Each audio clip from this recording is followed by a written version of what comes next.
Bonjour à tous, ravi de vous retrouver comme tous les samedis ou presque pour les news moto de la semaine. Et là, franchement, les gars, les filles, faut que je vous avoue quelque chose.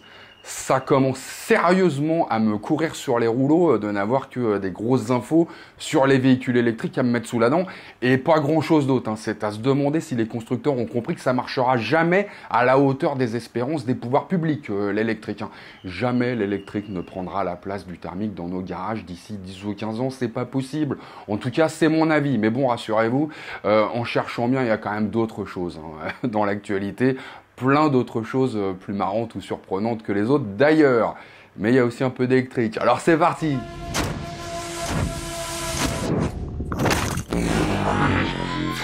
On va commencer avec une moto de niche, si vous voulez bien, qui s'utilise, c'est vrai, dans des conditions particulières et par des motards qui ne doivent pas passer beaucoup de temps sur le périph', si vous voyez ce que je veux dire. Mais les images sont belles et ça reste une machine techniquement assez exceptionnelle et surtout qui crame de l'essence. Donc voilà, rien que pour ça, j'ai envie d'en dire un mot, si vous voulez. Voilà donc la KTM 450 Rally Replica. Une réplique, donc, comme son nom l'indique, assez fidèle de la moto qui cartonne en rallye raid, alors depuis 2001 en fait. Alors, on y va sur les specs techniques, je vous préviens, ça va être dur pour certains, et vous n'allez pas être déçus, surtout. Ah non, attends, attends, avant, les amateurs auront remarqué le design revu et corrigé, plus agressif, le profil, la bulle, le support de navigation en carbone qui se planque derrière la bulle, l'éclairage LED qui se font un petit peu plus dans le décor, c'est vrai. Le compteur est encore un petit peu plus compact qu'avant, autant dire illisible ou presque, voilà. Mais bon, là, faut être clair, on s'en fout. Dans le désert, t'as plus de chances de croiser un chameau qu'un radar. Et puis jusqu'à preuve du contraire, les chameaux, ça prend pas de photos. Voilà, en revanche, petit espace de rangement pour trimballer une petite trousse à outils, par exemple. Ouais, alors, vu l'engin, le camion d'assistance à mon avis, et le mécano, c'est mieux qu'un cruciforme et une clé de 12. Mais bon, voilà, c'est quand même prévu. Attends, pour les gourmands, 3 réservoirs sur ce bazar. 16, 9 et 9 litres 5. Ah, t'as compris, plus de 34,5 litres d'essence. Bon bah faut ça, ouais, faut ça. Bah quelque part, une fois que t'es parti dans les dunes, ça rassure, tu vois. Et puis t'as le nouveau monocylindre utilisé sur les motocross KTM là-dessus. Donc bon, alors on te donne pas les valeurs de puissance et de couple, c'est pas la peine. Rappelle-toi juste que dans le groupe t'as Husqvarna, maître S tronçonneuse, donc n'en doute pas une seconde, cette moto grimpe aux arbres. Voilà, et doit donc téter comme un éléphanteau, on jugeait par le nombre de litres dans le réservoir. Et alors pour pas te manger un cylindre dans les gencives, quand même, puisque c'est un mono, la culasse a été redessinée. Et bien sûr, l'embrayage et la boîte de vitesse sont renforcés sur cette moto. Ah bah, il faut ça aussi. Et pour que tu la casses pas en deux en redescendant de l'arbre ou à la réception d'un saut de 15 mètres pour passer d'une dune à l'autre, tu vois, histoire de pas toucher le troupeau de girafes qui est en dessous, tu vois, le cadre treillé a été légèrement assoupli. Et puis tu peux compter sur le combo bras oscillant alu, mono-amortisseur XACT Pro 7750 et la fourche XACT Pro 7548 de 48 mm, donc 7548.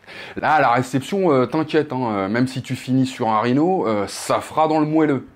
Bon, alors frein Brembo et tout, parce que quitte à taquiner un Rhino, autant lui laisser une bonne trace de pneu sur le dos, tu vois. Ah bah t'imagines bien, ouais. Ah ouais, c'est mieux.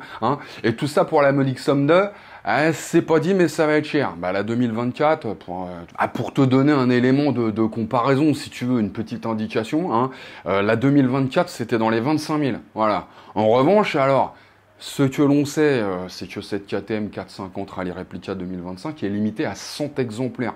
Donc fonce chez ton concessionnaire. À moins qu'une bonne vieille R1, tu préfères. Ouais, je suis en forme ce matin, ça part en alexandrin. Bon, blague à part, pour fêter l'arrivée de Jonathan Rea au sein de Yamaha Crescent, le team Yamaha engagé en championnat du monde de Superbike. 65 chanceux pourront rouler sur cette moto en édition limitée, donc. Et attention, là on parle d'un missile équipé d'amortisseurs TTX à l'arrière et au guidon, petit amortisseur de guidon là, d'une fourche Lins de toute beauté, freinage Brembo avec maître cylindre 19 RC, chaîne renforcée, jantes forgées Marchesini, pneus Pirelli Supercorse ASP, silencieux Akrapovic et tutti quanti. existe en bleu ou en gris. Ah, et alors, le truc qui va vous faire hurler, certains, j'en pouffe d'avance, tu vois. On parle d'une bécane à 35 000 euros. Voilà, attends, garde de la corde vocale, le meilleur arrive.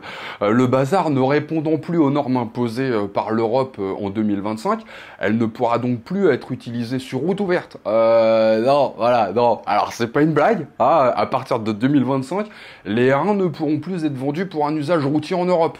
Putain, mais ça part complètement en cacahuète, tous ces mois, cette histoire. Sérieux, on parle de combien de bécanes vendues par an, là? Et pour faire combien de kilomètres dans l'année, sérieux, sans déconner. Y a pas plus urgent à régler comme problème en Europe pour qu'on nous casse les couilles, là, à 3 pelés et 4 tondus qui doivent se faire, quoi, 3000 bornes par an? Oh là là là là là, sérieusement quoi. Tiens, pour la peine, hein, on va se faire un petit florilège du projet européen, si vous voulez. Tiens, ah bon, ça peut nous faire marrer. Vous allez voir. Si, ça va vous faire marrer. Alors, c'est quoi leur projet pour nous? Ah bah tiens, voilà la première moto électrique made in France, une DAB. Attention, j'ai pas dit d'aube. Non, je sais qu'il y en a qui sont chafouins, donc me faites pas dire ce que j'ai pas dit, j'ai pas dit d'aube, hein. Pas encore, en tout cas. Voilà, DAB, c'est donc une marque française, chouette, poussée par Peugeot. Chouette, avec une gueule marrante, chouette, ça serait le designer David Pilon et des Pilon derrière que je serais pas surpris, on va voir. Alors attention, quand je dis poussé par Peugeot, c'est mieux que ça, hein. La marque a été rachetée par Peugeot et les motos seront donc produites à Beaulieu-Mandeur, hein, dans le Doubs. Voilà. Et puis le designer, en fait, c'est pas le studio Kiska, ouais, j'avais tout faux là, puisque c'est Simon Dabadi. Dabadi, fondateur de DAB. Je comprends mieux maintenant le nom de la marque. Hein. Et en plus d'être le PDG, c'est donc aussi le directeur du design. Et il dit que la DAB 1A, c'est le nom de la moto, c'est un savant mélange de style à la française, de performance et de durabilité. Il dit aussi qu'il puise son inspiration dans le monde du jeu vidéo, d'où le bouton bleu Nitro, vous voyez, comme dans le mythique jeu Need for Speed. Pour le reste, alors on est sur une bestiole de 125 kg, dotée d'une batterie démontable, réparable et recyclable une fois qu'elle sera arrivée en fin de vie, dont l'autonomie permet de miser sur un petit 150 km sans s'arrêter. Voilà. Alors elle se recharge à 80% en 2h30 et à 100% en 3h30, 5 modes de conduite, donc hormis donc le Nitrous, hein, donc il y a Eco, Confort, Sport et Reverse. Reverse c'est pour la marche arrière quoi. Roue à rayon croisé de 17 pouces, sympa, pneus Pirelli Diablo Rosso, freinage Brembo à l'avant comme à l'arrière, 4 pistons à l'avant, écran LCD de 2,8 pouces, c'est pas ouf. En revanche, alors il y a une boîte à gants de 3,4 litres, c'est toujours ça de prix, hein, ça peut être pratique, et elle peut être équipée donc d'un chargeur pour les smartphones sans fil, le chargeur signé Quadlock, une marque que j'aime bien moi, je dois le dire à titre personnel, j'aime bien. Voilà. On s'en fout, il ne me paye pas. Hein. Celle Alcantara à 88 cm de hauteur. Alors c'est un 11 kW, donc équivalent 125 cm3 avec une puissance en pic de 35 chevaux quand même. Hein.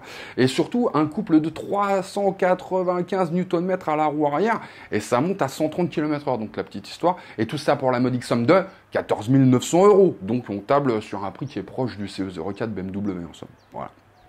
Alors sinon, encore plus franchouillard, hein, vous pouvez transformer votre bonne vieille 103 SP Popolini Guédon Torsalé en mobilette électrique, grâce à un kit de rétrofit signé Noël Motor. Alors c'est autorisé, hein. Alors écoutez, c'est hyper simple, hein. C'est un système plug and play, comme on dit. C'est un kit qui comprend donc une batterie, hein, c'est important, un moteur électrique et un contrôleur donc qui doivent être installés par un professionnel. Faites pas ça vous-même dans votre cuisine, quoi. On retire le moteur thermique d'origine, et là vous repartez avec un doggy bag, si ça vous fait plaisir, avec votre moteur, l'ancien, dedans. On ne sait jamais si vous voulez le remettre un jour, hein, si l'électricité c'est périclite, vous pourrez toujours remettre un peu d'essence. Et dans le prix, donc ça comprend les modifications de la carte grise de type ES, donc vers EL. C'est le concessionnaire qui paye. Ça, c'est quand même le bon plan. Alors, le prix, ça dépend d'où vous habitez, vous voyez, en fait, un petit peu. Donc, si vous résidez dans une ZFE, hein, les zones à faible émission, hein, on commence à connaître quand même la petite histoire, et que votre revenu fiscal est inférieur à 24 900 €, rétrofiter votre mobilette vous coûtera donc 349 €, tout compris. Pas mal. Si vous êtes hors ZFE, c'est 949 €. T'habites à la campagne, tu l'as dans l'os, quoi. Et si vous gagnez plus de 24 900 €, vous êtes un chanceux déjà, hein, eh ben c'est 2049 €, ZFE ou pas. Voilà, donc c'est un petit peu plus cher. Ouais, alors c'est vrai que t'as plus vite fait d'acheter un scooter de casse sur le bon coin, ça te coûtera pas plus cher, et t'auras l'air moins tarte. Mais t'auras pas la joie de te traîner à 45 km/h sans lâcher un gaz. Tu vois, donc ça, c'est quand même, bon, c'est important. On termine, tiens, avec le nouveau BMC1, Et oui les amis, ce scooter à toi qui n'aura connu qu'un succès très relatif, on dira, lors de sa commercialisation entre 2000 et 2003, si je ne m'abuse, parce que c'est vrai qu'en 125 il se traînait un petit peu, c'est trop lourd, et en 200 bah fallait un permis moto, donc c'était compliqué quoi. Ah oui, et ensuite alors c'est devenu un objet de convoitise, vous n'imaginez pas. Il y a même une boutique spécialisée à Boulogne qui cartonne depuis l'an 2000 sûrement j'imagine, ou peut-être un petit peu plus tard, j'en sais rien, mais enfin ça cartonne depuis ce temps-là. Ah, faut dire que pour beaucoup d'urbains, au final, un scooter que tu peux piloter sans casque, et qui te protège de la pluie quand même, avec son petit pare-brise et son toit surtout, bah c'est l'engin parfait pour aller au boulot en se faufilant dans les bouchons sans ruiner le brushing, tu vois. Et bah sachez, jeune cadre Dynamix, qu'il va faire son retour, donc. Hein, ouais. Alors c'est pas une blague, hein, les images que vous voyez derrière moi, bon d'accord, ça c'est le concept de 2009 qui a jamais vu le jour, mais le fake là, créé pour le 1er avril, c'était pas mal, mais ça pourrait effectivement donner une bonne idée de ce que sera le futur C1 ou peut-être CE0, hein. Eh oui, parce qu'effectivement, il sera électrique. Et ça, c'est Marcus Flash, le nouveau boss de BM Motorrad, hein, qui l'a dit. La série CE démarre à peine, et vous pouvez imaginer toutes les déclinaisons qui verront le jour. Eh oui. Alors, en l'occurrence, le futur scooter à toit BMW devrait être proposé en permis 125 et en permis A. En revanche, alors on ne sait ni quand, ni pour combien, mais personnellement, vu que le poids c'est l'ennemi, pour conserver un semblant d'autonomie, je suppose que le toit devra faire appel à des matériaux hyper légers, mais quand même hyper résistants, s'ils veulent pouvoir garder la possibilité de rouler sans casque, ce qui fait l'intérêt de ce genre de truc, quoi, on va pas se voiler la face. Et ça les amis, autant vous dire que ça va avoir un coût. Eh ben oui, carbone, machin, truc et tout, c'est pas cadeau. Alors vous me direz ce que vous en pensez, si je suis en plein délire, mais à mon avis, on sera au-delà des 20 000 € pour la petite histoire. Et sur ce les amis, aloha. Ah ouais, j'avais d'autres trucs, ouais, c'est vrai, mais je regarde un petit peu sous le coude, hein, Zézo, mais avant, si je balance tout de suite, si ça continue comme ça, la semaine prochaine, je peux baisser le rideau, hein, et là, t'entends les croquettes.